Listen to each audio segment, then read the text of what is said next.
اللي ورايا ده واحد من ارخص السوبر ماركتس اللي موجوده في اوروبا، ومشهور ان بيبيع منتجات تقليد. فتعالوا النهارده نعمل مقارنه ما بين المنتجات الاصلي والتقليد ونشوف الفرق ما بين الاسعار.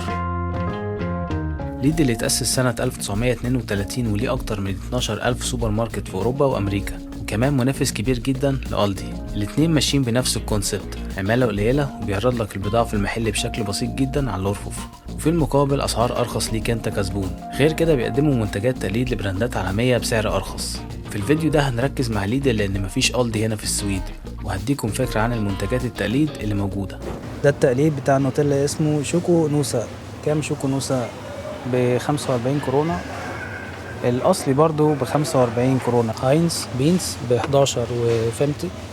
عندنا برضو التقليد ارخص تقريبا كورونا ونص. عندنا الطماطم المعلبة هنا 500 جرام ب20 كورونا و90 قرش.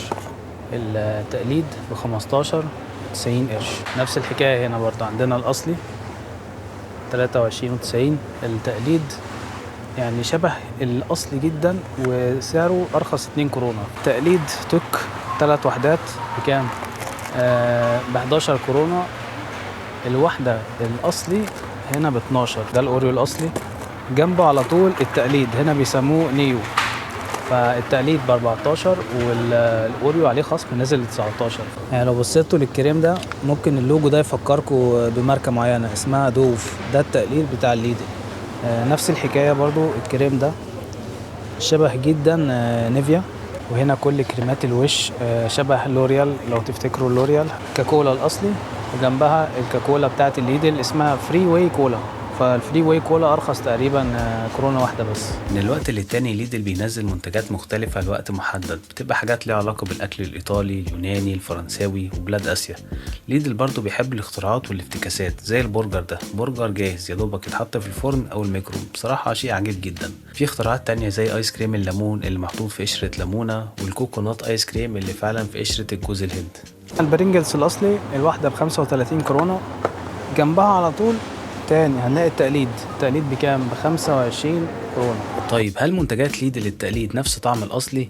الواحد ممكن يفتكر ان طالما السعر ارخص فاكيد الجودة مش كويسة. في حاجات تقدر تميز الطعم بين الاتنين، وعامة الجودة كويسة. وفي بعض منتجات التقليد بتبقى قريبة جدا من الأصلي.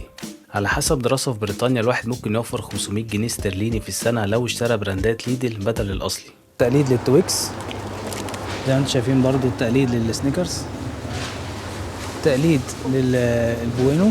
مفيش كيت كات بس في كيندر ايج. التقليد للكيندر ايج ده الاصلي، وده التقليد بيسموها هنا فان ايج.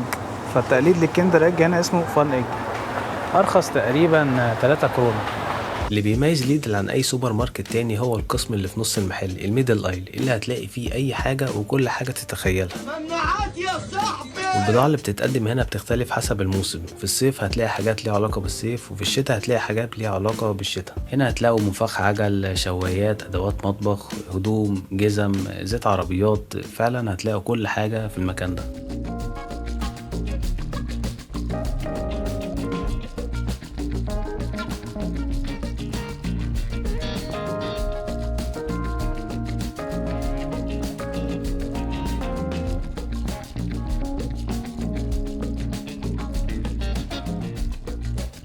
ليدل واجه قضايا كتيرة جدا من براندات عالمية بسبب السرقة والمنتجات التقليد. برغم كده نجح وقادر يكمل في نفس الكونسبت، لان لو ركزنا في شكل التقليد هنلاقي ان فيه تعديلات بسيطة بس في نفس الوقت تبقى شبيهة جدا للاصلي. واعتقد ده ليه معنى برضه ان عايز يخدعك ويخليك تشتري التقليد لو مش مركز. انتوا ايه رأيكم في فكرة التقليد؟ هل شايفين ده سرقة؟ وهل في البلد اللي انتوا عايشين فيها في سوبر ماركت بيعرض بديل للبضاعة الاصلي؟ يا ريت تشاركوا رأيكم في التعليقات، ولو عجبكم الفيديو ما تنسوش اشتراك في القناة، وسلام.